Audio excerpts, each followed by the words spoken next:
Hello मेरे प्यारे बच्चों, कैसे हैं।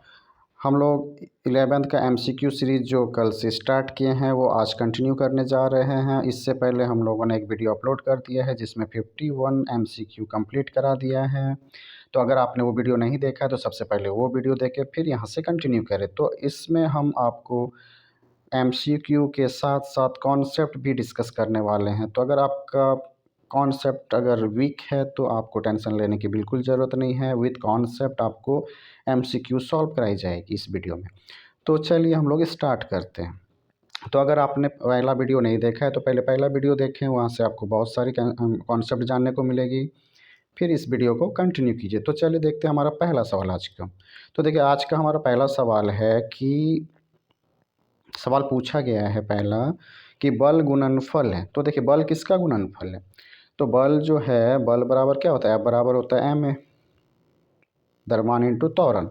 तो एम ए द्रव्यमान इंटू त्वरण, तो ऑप्शन बी हमारा इसमें मैच खा रहा है। तो बल का फॉर्मूला आपको पहले याद रखना है और इसका देखिए साथ में यूनिट देख लेते हैं। तो द्रव्यमान को केजी में मापते हैं और त्वरण को मीटर पर सेकेंड स्क्वायर। ठीक है, देखिए बल का क्या होता है एम ए, तो द्रव्यमान को हम लोग मापते हैं केजी में और एक्सीलरेशन को मीटर पर सेकंड स्क्वायर में। तो इस प्रकार से हमारा यूनिट क्या हो जाएगा, केजी मीटर पर सेकंड स्क्वायर। अब बल को ढूंढा था कौन, न्यूटन, तो इसीलिए केजी मीटर पर सेकंड स्क्वायर को न्यूटन भी कहा जाता है। तो दो गो मात्रक आपको याद रखना है या यूनिट। चलिए आगे चलते हैं कि जब कोई व्यक्ति चंद्रमा पर उतरता तो उसके शरीर में उपस्थित, तो देखिए हम लोग का जो है दुनिया में आप कहीं भी चले जाइए ब्रह्मांड में, आपका द्रव्यमान कहीं नहीं बदलेगा, द्रव्यमान नॉट चेंज। ठीक है, लेकिन आपका वेट जो है, भार क्या होगा, बढ़ता जाएगा या घटता जाएगा, चेंज होता जाएगा। नॉर्मल याद रखना, ठीक है। तो देखिए वेट जो है, भार जो है वो निर्भर करता है, W बराबर होता है mg। तो ये निर्भर करता है ग्रेविटेशनल एक्सीलरेशन मतलब गुरुत्वीय त्वरण पे। तो चंद्रमा पे जो त्वरण होता है वो धरती के त्वरण का कितना होता है, अर्थ के त्वरण का 1/6 होता है। कहाँ पे, चंद्रमा में। तो चंद्रमा में जो होता है हमारा जो त्वरण है, मतलब चांद पे मून पे जो त्वरण होगा वो धरती के त्वरण का कितना होगा, 1/6। ठीक है, तो इसका मतलब जो चीज़ धरती में 60 किलो का होगा वो चंद्रमा में कितना हो जाएगा, 1/6 हो जाएगा। 60 का 1/6 तो मतलब 10 केजी का वो नज़र आएगा। तो भार में परिवर्तन हो जाएगा क्योंकि गुरुत्वाकर्षण में परिवर्तन है चंद्रमा में जाने पर, तो हमारा क्या हो जाएगा, भार में परिवर्तन होता है तथा मात्रा अपरिवर्तित रहती है। तो ऑप्शन हमारा देखिए कौन सा हो सकता है, तो ऑप्शन बी होगा क्योंकि द्रव्यमान कहीं पे भी चेंज नहीं होगा तो मतलब मात्रा परिवर्तित नहीं रहता लेकिन भार घट जाता है। तो ऑप्शन बी हमारा हो जाएगा सही। चलिए आगे चलते हैं। यदि हम भूमध्य रेखा से ध्रुव की ओर जाते हैं तो जी का मान क्या होगा। तो देखिए धरती अंडा जैसा दिखता है, धरती का आकार कैसा होता है, अंडा जैसा, और ये है विषुवत रेखा 0 डिग्री लाइन और ये है अक्षांश। ठीक है, अब देखिए ये जो हमारा है ये है हमारा पोल और ये हो गया हमारा 0 डिग्री लाइन जिसको विषुवत लाइन बोलते हैं। तो पोल का जो रेडियस है, देखिए धरती का ये क्या है, क्या सर्कल जैसा दिख रहा है, तो ये रेडियस है मान लीजिए R1 मानते हैं और ये रेडियस R2। तो R2 क्या है, ज़्यादा है एज कम्पेयर टू R1।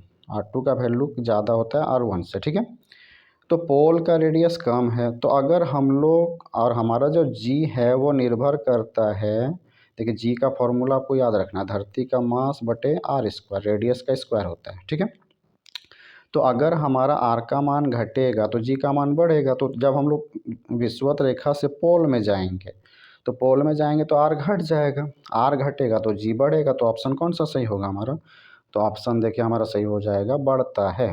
तो ऑप्शन ये हमारा सही हो जाएगा। ठीक है, तो 54 का हो गया ए। 55 का देखते हैं क्या होगा।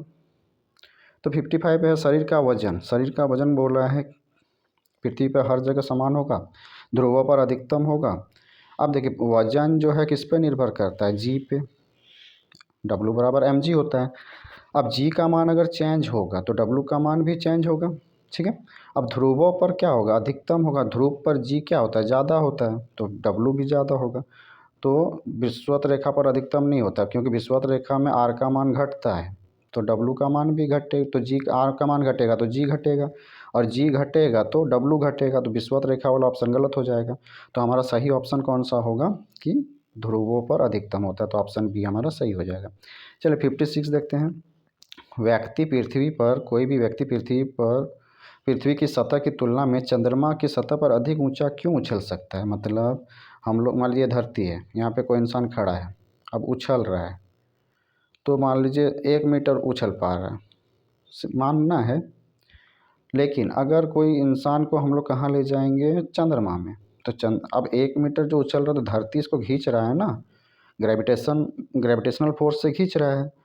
तो अगर हम इस आदमी को चंद्रमा पे ले जाएंगे तो ग्रेविटेशनल क्या हो जाएगा, ग्रेविटेशनल एक्सीलरेशन वहाँ घटता है, तो जी वहाँ पे घटेगा तो ज़्यादा दूर उछल पाएंगे। ठीक है, तो चंद्रमा की सतह पर कोई तो चंद्रमा में गुरुत्वाकर्षण के कारण त्वरण पृथ्वी की तुलना से कम होता है, इसलिए ज़्यादा दूर तक उछल पाता है, तो ऑप्शन हमारा सी हो जाएगा सही। चलिए आगे चलते हैं। 20 केजी के वजन को ज़मीन से 1 मीटर की ऊंचाई पर पकड़ के रखना है, ले जाने नहीं बोला है, कितना कार्य करना पड़ेगा। तो देखिए कार्य का फॉर्मूला होता है डब्लू बराबर, छोटा डब्लू मान के चलिए, भार में भी डब्लू, कार्य में भी डब्लू, तो डब्लू बराबर होता है बल इंटू विस्थापन, एफ इंटू डी।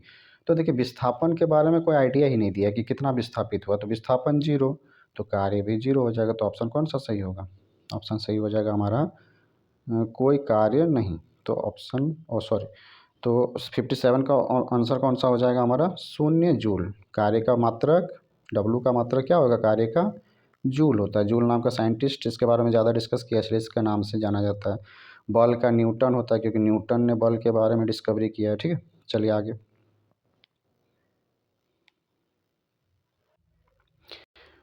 तो देखिए नेक्स्ट सवाल बोला है, एक व्यक्ति एक दीवार को धक्का देता है पर उसे विस्थापन करने में असफल रहता है, तो डी बोल दिया, विस्थापन क्या हो गया, 0 है, और दीवार पे क्या लग रहा है, बल लगा रहा है, तो कार्य कितना होगा, तो डब्लू वर्क बराबर क्या होता है, कार्य बराबर होता है बल इंटू विस्थापन। अब विस्थापन ही 0 है तो कार्य क्या होगा, 0।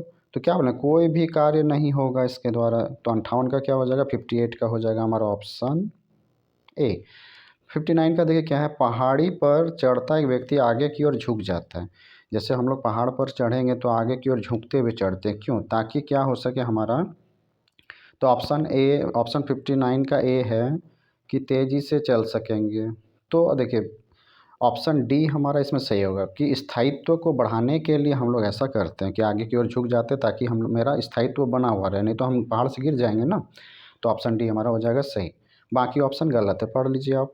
अब देखिए 60 नंबर, पीसा की ऐतिहासिक मीनार, पीसा का जो मीनार है वो तिरछा बनाया गया है थोड़ा सा, हाँ, पिज़्ज़ा का जो मीनार है तिरछा में, तो हम लोग बना सकते हैं। तो इसके लिए हमारे पास कंडीशन क्या है कि इसका जो गुरुत्वाकर्षण का जो केंद्र होगा उससे जो ऊर्ध्वाधर रेखा गुजरेगा वो आधार से होके गुजरना चाहिए। ठीक है, तो अगर ऐसा होता है तो हमारा क्या हो जाएगा, जैसे यहाँ ग्रेविटेशनल इसका कहीं पे होगा ना, धरती का सेंटर ऑफ ग्रेविटी होगा, तो उस सेंटर ऑफ ग्रेविटी से अगर ऊर्ध्वाधर लाइन डालेंगे तो आधार से होकर जाना चाहिए। तो अगर हम टेढ़ा भी अगर दीवार खड़ा कर देंगे तो दीवार गिरेगा नहीं।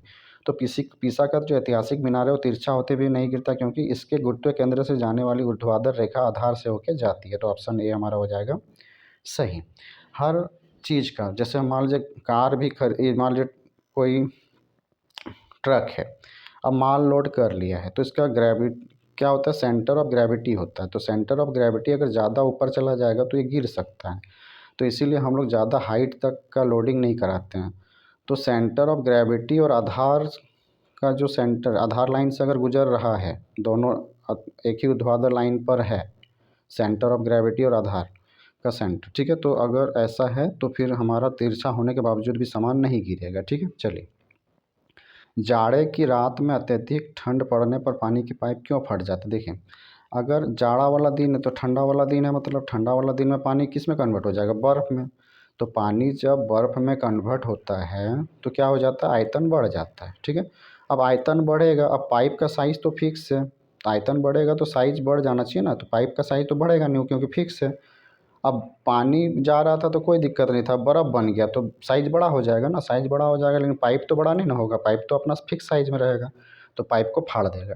तो इसीलिए ऐसा होता है, तो आयतन बढ़ जाने के कारण ऐसा होता है। तो देखिए कौन सा ऑप्शन है, जमने के बाद पानी का आयतन बढ़ जाता है, तो ऑप्शन सी हमारा हो जाएगा सही।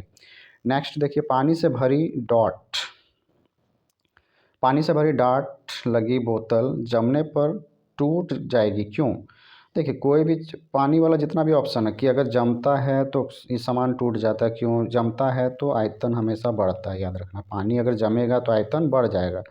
कि अगर हम लोग 1 मग फुल पानी ले लिए, ठीक है, अगर इसमें बर्फ़ बनेगा तो बर्फ़ बाहर निकल जाएगा, जबकि पानी रहेगा तो इसके सतह तक ही दिख रहा था। हम भर के रखे थे क्या बोलते हैं मग में, 1 मग फुल, उससे थोड़ा भी ज़्यादा पानी नहीं आ सकता था उसमें। लेकिन जब ये बर्फ़ में कन्वर्ट होगा ये पानी, तो मग से बाहर आ जाएगा बर्फ़। तो इसका मतलब बर्फ़ का साइज़, जैसे पानी बर्फ़ में कन्वर्ट होगा तो अपना साइज़ को बढ़ाता है, मतलब आयतन को बढ़ाता है, ठीक है। तो ये कॉन्सेप्ट याद रखना है। अब आयतन बढ़ाएगा, कोई पैक वाला सामान है तो फाड़ देगा उसको, तो टूटेगा ही। तो इससे हमको डिफरेंट डिफरेंट सवाल देखने को मिल सकता है। तो बोलता है बोतल क्या हो जाता है, तो जमने पर जल का आयतन घट जाता है, जमने पर जल का आयतन बढ़ जाता है, इसीलिए ऐसा होता है कि बोतल टूट जाता है, ठीक है। तो ऑप्शन सी हो जाएगा हमारा सही। आगे देखिए क्या सवाल है। सवाल पूछा है, जल के आयतन में क्या परिवर्तन होगा यदि तापमान 9 डिग्री से गिरकर 3 डिग्री सेल्सियस हो जाए? तो देखिए, टेम्परेचर और वॉल्यूम के बीच रिलेशन को हम लोग देखते हैं, ठीक है। तो देखिए, इधर टेम्परेचर लेते हैं, तो याद रखना है 4 डिग्री सेल्सियस तक हमेशा, अगर 0 से 4 डिग्री चलेंगे तो इधर वॉल्यूम इधर टेम्परेचर, ठीक है। तो 0 से 4 डिग्री तक क्या होता है, पहले आयतन घटता है, ठीक है, वॉल्यूम घटेगा। 4 डिग्री के बाद पानी का टेम्परेचर अगर बढ़ाएंगे तो फिर वॉल्यूम बढ़ता है। तो पानी में गजब का खासियत है। क्या खासियत है? कि पानी का खासियत है कि उसका जब टेम्परेचर को हम लोग 4 डिग्री तक बढ़ाते हैं तो अपना आयतन को पहले घटाता है, उसके बाद 4 डिग्री के बाद अगर हम उसका टेम्परेचर को बढ़ाते हैं तो अपना आयतन को बढ़ाएगा, ठीक है। तो बोल रहा है 9 डिग्री से गिर कर 3 डिग्री होगा, तो 4 डिग्री को क्रॉस करेगा, 4 डिग्री को क्रॉस करेगा, ठीक है। 9 से 3 आ रहा है, 9 से 3 आ रहा है। तो देखिए, पहले घटेगा फिर बढ़ेगा वॉल्यूम, ठीक है। तो ऑप्शन कौन सा होगा? आयतन पहले बढ़ेगा फिर और बाद में घटेगा, आयतन पहले घटेगा बाद में बढ़ेगा, तो ऑप्शन सी हमारा हो जाएगा सही।